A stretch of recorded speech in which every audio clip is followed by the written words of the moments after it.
வணக்கம் அன்பு நண்பர்களே. தமிழக வெற்றிக் கழகத்தினுடைய தலைவர் விஜய் கட்சி ஆரம்பித்து குறுகிய காலத்தில், ரொம்ப குறிப்பாக ஒரு 2-2.5 ஆண்டுகளில் தமிழ்நாட்டில் 75 வருட பாரம்பரியம் மிக்க திராவிட முன்னேற்ற கழகம், 30 ஆண்டுகளுக்கு மேலே தமிழ்நாட்டை ஆண்ட அண்ணா திராவிட முன்னேற்ற கழகம், இந்த 2 கட்சிகளையும் வீழ்த்தி 108 இடங்களை பிடித்து ஆட்சி கட்டிலையும் இருக்கார். காங்கிரஸ், கம்யூனிஸ்ட், விசிக இப்படின்னு பல கட்சிகள் ஆதரவோட இந்த ஆட்சியும் நடந்துட்டு இருக்கு. சரி, எல்லாத்தையும் விட பெண்கள் ரொம்ப ரொம்ப இந்த ஆட்சியில் எதிர்பார்த்தது 2500 ரூபாய் எப்போ கிடைக்கும், அந்த 2500 ரூபாய் எப்போ கிடைக்கும் அப்படிங்கக்கூடிய ஒரு அதிமுக்கியமான தகவலோடு தான் இன்றைக்கி உங்களை சந்திக்க வந்திருக்கேன்.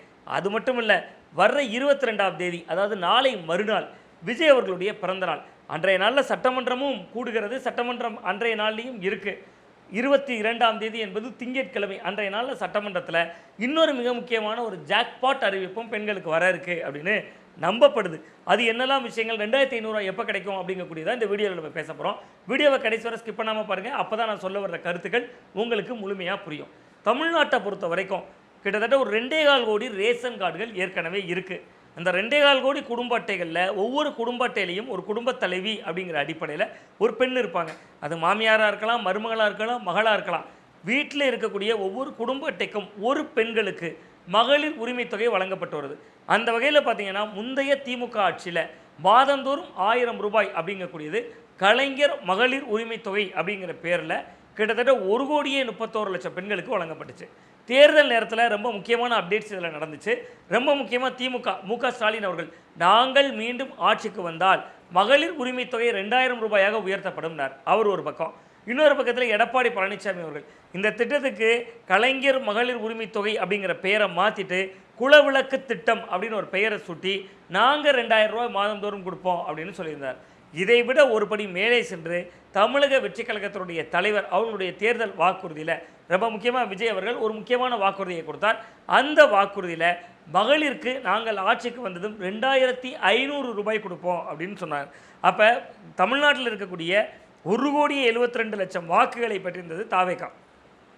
ரொம்ப குறிப்பாக பெண்கள் மத்தியில் எப்போ 2500 ரூபாய் கிடைக்கும் அப்படிங்கக்கூடிய எதிர்பார்ப்பு நிலவுது. சரி, இந்த 2500 ரூபாய் எப்போ கிடைக்கும்? அதுக்கு முன்னாடி ஒரு சின்ன ஃப்ளாஷ்பேக். கடந்த 2021 சட்டமன்ற தேர்தலின் போது திமுக ஒரு வாக்குறுதி கொடுத்தாங்க, கலைஞர் மகளிர் உரிமை தொகை கொடுப்போம். அது எவ்வளோ கொடுப்போம் நாங்கள் என்பது இரண்டாவது நிலை. முதல்ல அனைத்து குடும்ப அட்டை உள்ள பெண்களுக்கும் நாங்கள், ஆனால் அப்புறம் ரெண்டாவதாக தகுதியுடைய மகளிருக்குன்னு அதில் மாற்றம் செய்யப்பட்டது. தகுதிகள் நிர்ணயித்தாங்க. அந்த தகுதிகளுடைய அடிப்படையில் நம்ம பார்த்தோம்னா 1,31,00,000 பெண்களுக்கு வழங்கப்பட்டது. முதல்ல 1,20,00,000 பெண்களுக்கு தான் வழங்கப்பட்டது. அதற்கு பின்பு அது உங்களுடன் ஸ்டாலின் முகாம்களின் வாயிலாக எண்ணிக்கை கூட்டப்பட்டது. இப்படி 1,31,00,000 பெண்களுக்கு இப்போ வழங்கப்படுது. 2021 மே மாதத்தில் மு.க. ஸ்டாலின் ஆட்சிக்கு வந்து விட்டார். ஆனால் அந்த திட்டம் செயல்பாட்டுக்கு வந்தது, 1000 ரூபாய் கொடுக்க ஆரம்பித்தது 2023ஆம் ஆண்டு செப்டம்பர் 15ஆம் தேதி, பேரறிஞர் அண்ணா அவர்களுடைய பிறந்தநாள். காரணம், 2024 ஒரு தேர்தலும் வந்தது, பாராளுமன்ற தேர்தல். அப்போ இப்போ இன்னொன்று முக்கியமான அப்டேட் இருக்குது. அவர் திமுகவே 2 ஆண்டுகளுக்கு பின்பு தான் கொடுத்தாங்க அப்படிங்கிறது ஒன்று. ரெண்டாவது, அதை விட முக்கியமாக அண்மையில் வெள்ளை அறிக்கை வெளியிடப்பட்டது. மரிய வில்சன், நம்முடைய தமிழகத்தினுடைய நிதியமைச்சர் மரிய வில்சன் அந்த அறிக்கையை வெளியிட்டார். அவர் அந்த அறிக்கையில் தமிழ்நாட்டுக்கு 10 லட்சம் கோடிக்கு மேலே கடன் இருக்குது, பொதுத்துறை வங்கிகள் பொதுத்துறை நிறுவனங்கள் பெற்றிருக்கக்கூடிய கடன்களையும் சேர்த்தா இந்த கடன் தொகையினுடைய மதிப்பு 13 லட்சம் கோடி அப்படின்னு சொல்லியிருந்தார். அதன் மூலமாக என்ன பாதையை காட்டுறாங்கன்னா, இப்போ நிதி இல்லை அப்படிங்கிறத காட்டுறாங்க. ஒன்று. ரெண்டாவது, மிக முக்கியமாக ஆளுநர் உரை நடந்தது சட்டமன்றத்தில். அந்த நேரத்திலையும் நிதிச்சூழல் சமநிலையை அடைந்தவுடன் தேர்தல் வாக்குறுதிகள் நிறைவேற்றப்படும் அப்படின்னு சொல்லியிருக்காங்க. ஸோ இப்போ நிதிச்சூழலில் சிக்கல் இருக்குது, அது கனிம வளத்துறையின் மூலமாக பெருக்க போகிறோம், அதன் மூலமாக பெருக்க போகிறோம், நிறைய முன்முடிவுகள் சொல்லியிருக்காங்க. ஸோ அதனால் மகளிருக்கு 2500 ரூபாய் என்பது இன்னும் குறிப்பாக 1-1.5 ஆண்டுகளுக்கு சாத்தியமே இல்லை. அது ஒன்று.